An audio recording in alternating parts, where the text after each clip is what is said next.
کیا آپ جانتے ہیں کہ آنے والا وہ فتنہ جسے دجال کہا جاتا ہے کسی جنگ سے نہیں آئے گا، نہ وہ آسمان سے آگ برسائے گا، بلکہ وہ آئے گا آپ کے موبائل اسکرین سے، آپ کے کھانے کے ڈبے سے اور آپ کی سوچ کے اندر سے۔ وہ بارش کو کنٹرول کرے گا، تو کیا آج کی کلاؤڈ سیڈنگ اس کی تیاری ہے؟ وہ رزق کو کنٹرول کرے گا، تو کیا آج کا کنٹرول فوڈ سسٹم اس کا خاکہ ہے؟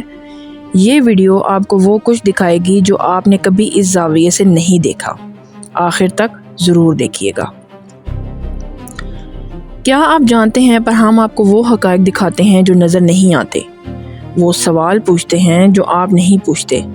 اگر آپ وہ جاننا چاہتے ہیں جو آپ نہیں جانتے تو ابھی سبسکرائب کریں کیا آپ جانتے ہیں کو، اور بیل آئیکن کو ضرور پریس کیجیے گا تاکہ آپ ہمیشہ باخبر رہیں۔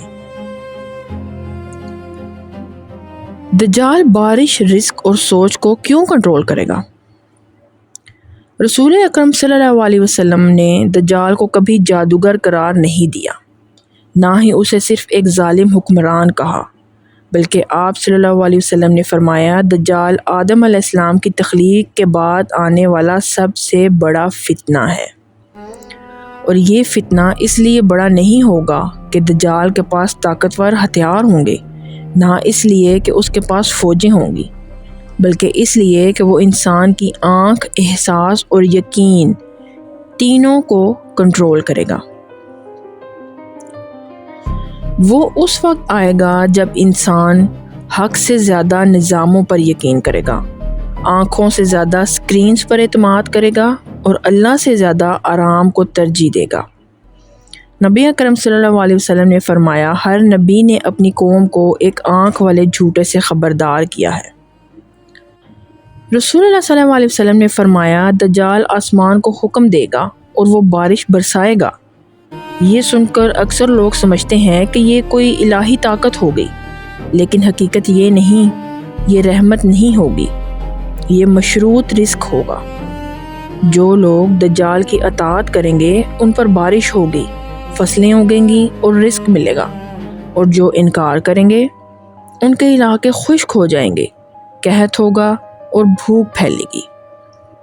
حدیث میں ہے وہ ایک قوم کے پاس آئے گا، انہیں بلائے گا، وہ اس پر ایمان لائیں گے، پھر وہ آسمان کو حکم دے گا تو بارش ہوگی۔ نفسیاتی حقیقت۔ بھوک انسان کی مزاحمت توڑ دیتی ہے، خوف اخلاقیات کو بدل دیتا ہے، بقا انسان کو کفر کو بھی درست ثابت کرنے پر مجبور کر دیتی ہے۔ یہ جادو نہیں، یہ نفسیاتی ٹوٹ پوٹ ہے۔ Weather modifications, cloud seeding, artificial climate, یہ آج ہم جو یہ سب دیکھ رہے ہیں یہ دجال کی تیاری ہے، طاقت نہیں۔ خوراک پر کنٹرول غلامی کا سب سے پرانا طریقہ۔ تاریخ گواہ ہے جس نے خوراک کنٹرول کی اس نے انسان کو کنٹرول کیا۔ دجال کو فوجوں کی ضرورت نہیں ہوگی، وہ زندگی کی سپلائی چین کنٹرول کرے گا۔ حدیث میں ہے جو اس کا انکار کریں گے ان کی زمین بنجر ہو جائے گی، نہ فصل، نہ مویشی اور نہ تجارت۔ یہ ہمیں آج کے نظاموں کی یاد دلاتا ہے، مرکزی زراعت، مصنوعی قلت، کنٹرول ڈسٹریبیوشن، انحصار، خود کفالت نہیں۔ جب دل میں رزق اللہ سے منسوب نہ رہے تو انسان اس کے سامنے جھک جاتا ہے جو کھلاتا ہے۔ اصل طاقت حقیقت کا الٹ جانا۔ رسول اکرم صلی اللہ علیہ وسلم نے فرمایا دجال کے ساتھ ایک جنت جیسی چیز ہوگی اور ایک جہنم جیسی، لیکن اس کی جنت اصل میں جہنم ہوگی اور اس کی جہنم اصل میں جنت۔ یہ ہے پرسیپشن انورژن، یعنی حقیقت کا مکمل الٹ جانا۔ اسے نفسیات کہتے ہیں۔ سینسری مینیپولیشن، اتھارٹی بائس، اجتماعی فریب۔ لوگ غلط کو صحیح دیکھیں گے اور صحیح کو خطرہ سمجھیں گے۔ آج کا میڈیا، بیانیے اور جھوٹے واقعات اسی کی جھلک ہے۔ اکثریت کیوں ناکام ہوئی؟ دجال جاہلوں کو دھوکہ نہیں دے گا، وہ اعتماد کرنے والوں کو دھوکہ دے گا، وہ ان لوگوں کو گمراہ کرے گا جو سسٹمز پر اندھا یقین رکھتے ہیں، ڈیٹا کو خدا سمجھتے ہیں، طاقت کو سچ مانتے ہیں اور غیب کو بھول چکے ہیں۔ قرآن کہتا ہے آنکھیں اندھی نہیں ہوتی، دل اندھے ہو جاتے ہیں۔ سورہ الحج میں۔ ایمان والے کیسے محفوظ ہوں گے؟ نہ عقل، نہ طاقت، نہ ٹیکنالوجی، بلکہ ایمان، علم، ذکر، توکل اور باطنی سیرت۔ نبی اکرم صلی اللہ علیہ وسلم نے فرمایا جو سورہ الکہف کی پہلی 10 آیات حفظ کرے وہ دجال سے محفوظ رہے گا۔ کیونکہ سورہ الکہف جھوٹے معجزوں کو پہچاننا سکھاتی ہے، وقت کے دھوکے کو سمجھاتی ہے، ظاہر کے پیچھے حقیقت دکھاتی ہے، آرام کی بجائے حق کا انتخاب سکھاتی ہے، یہ سوچ کو ری پروگرام کرتی ہے۔ دجال کی طاقت عارضی کیوں ہے؟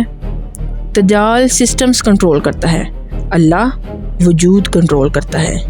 دجال بارش کے پیٹرن، خوراک کی رسائی، بصری حقیقت، اور اللہ روح، موت، قیامت، تقدیر۔ قرآن کہتا ہے شیطان کی چال کمزور ہے، سورہ نساء میں۔ آخری تنبیہ، دجال بارش برسائے گا، زمین اگائے گا، لیکن نبی اکرم صلی اللہ علیہ وسلم نے فرمایا اس کی جنت جہنم ہے اور اس کی جہنم جنت۔ یہ آنکھوں کا امتحان نہیں، یہ عقیدے کا امتحان ہے، اور زیادہ تر لوگ ناکام ہوں گے۔ فیصلہ آپ کا ہے، ظاہر پر یقین کریں گے یا حقیقت پر؟ علم حاصل کریں، بصیرت پیدا کریں اور اللہ کی پناہ مانگیں، اور سبسکرائب کریں وہ جاننے کے لیے جو آپ نہیں جانتے۔ کیا آپ جانتے ہیں کو؟ اللہ حافظ۔